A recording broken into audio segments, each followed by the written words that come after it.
Ya, kita kembali lagi di bahasan kita tentang part of speech. Tadi sudah kita bahas 3 macam yang sudah tadi kita lihat bersama, contoh dan katanya.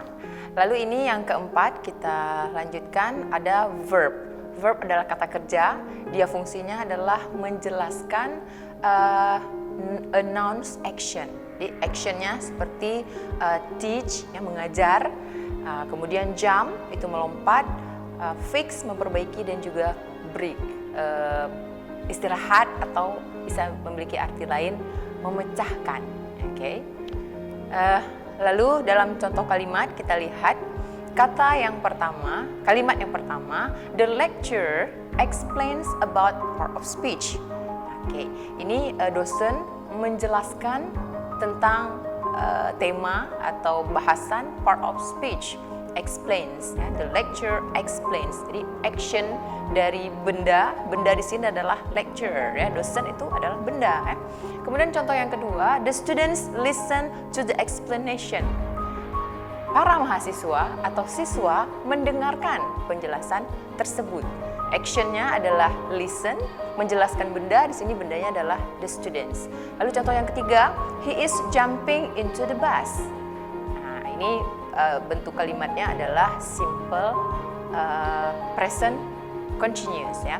Sama yang contoh di bawahnya juga, I am fixing my broken heart. Nah, ini fixing my broken heart.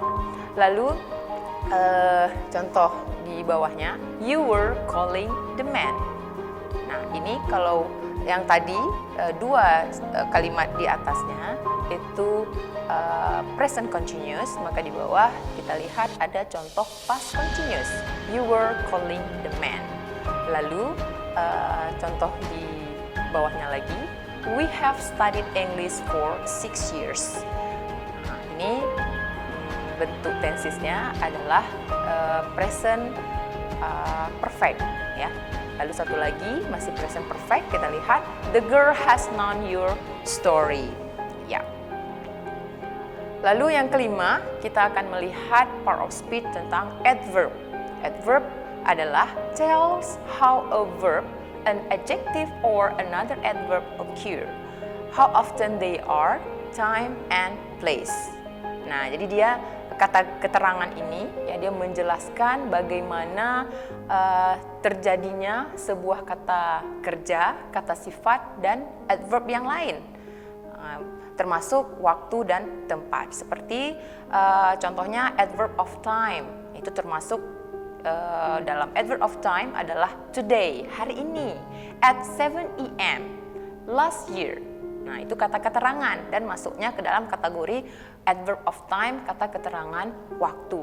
Lalu adverb of place, nah, kata keterangan tempat.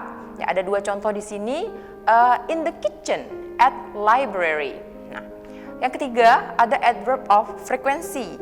Adverb of frequency ada banyak dia, tapi dicantumkan di sini 3 saja mewakili. Ada always, never, dan rarely.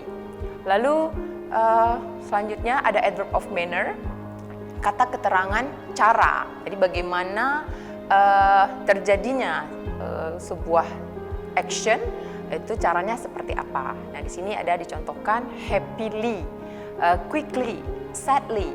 Happily kalau misalnya kita mau bilang in Indonesia, itu kita bisa sebut dengan senang, quickly dengan cepat, sadly diartikan dengan sedih.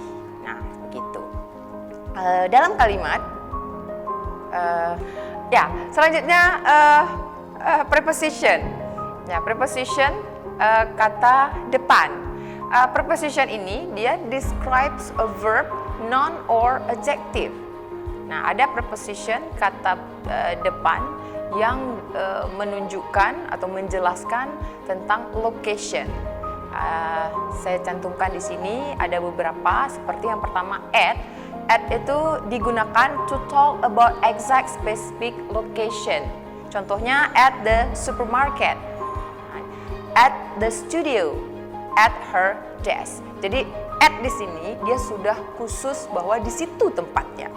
At the supermarket, memang di dalam supermarketnya. At the studio, jadi bukan di pintu studio, tapi memang di dalam studionya. Kemudian at her desk itu juga kurang lebih sama ya, seperti itu. Lalu penggunaan in itu digunakan to talk about enclosed location surround.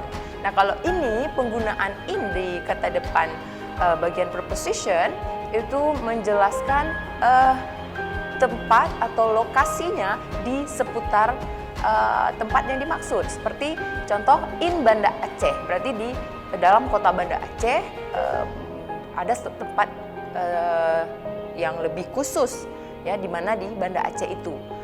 Ya, bisa di sebelah timur Banda Aceh, barat atau penjuru yang lainnya.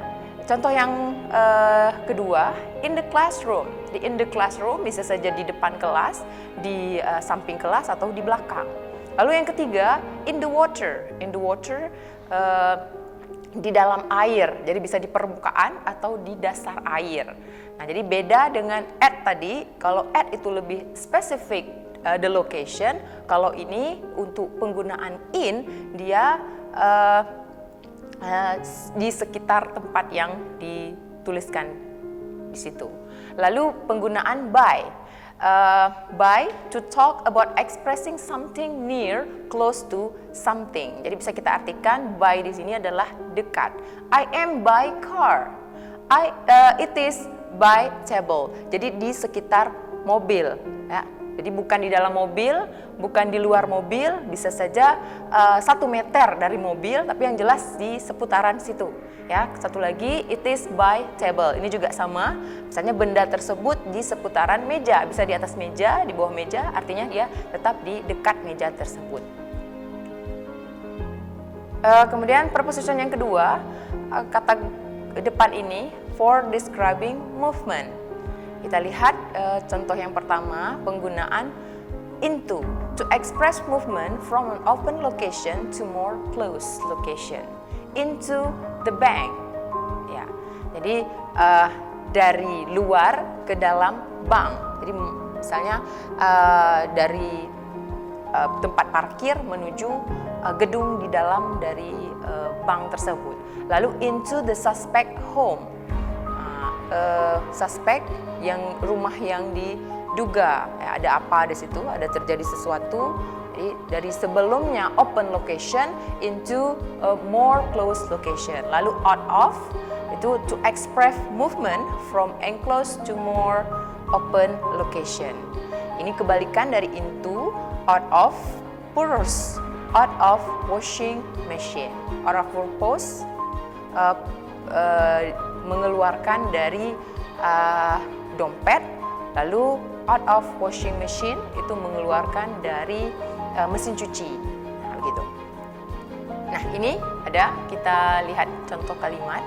He is sitting at or by the table.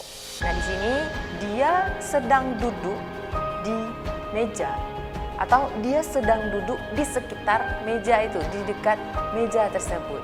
Bisa salah satunya. Bisa at, bisa juga by, tergantung tujuan kalimatnya apa.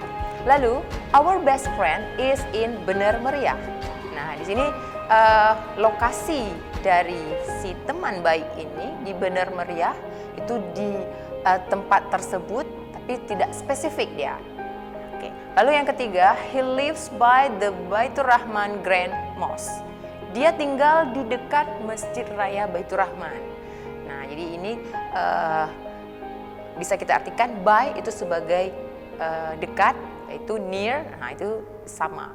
Lalu yang keempat, when we walk into atau out of the bank, it was raining. Ketika kami berjalan menuju bank, hujan turun. Atau satu lagi, bisa ketika kami berjalan keluar dari bank, hujan turun. Salah satu bisa digunakan tergantung tujuannya apa.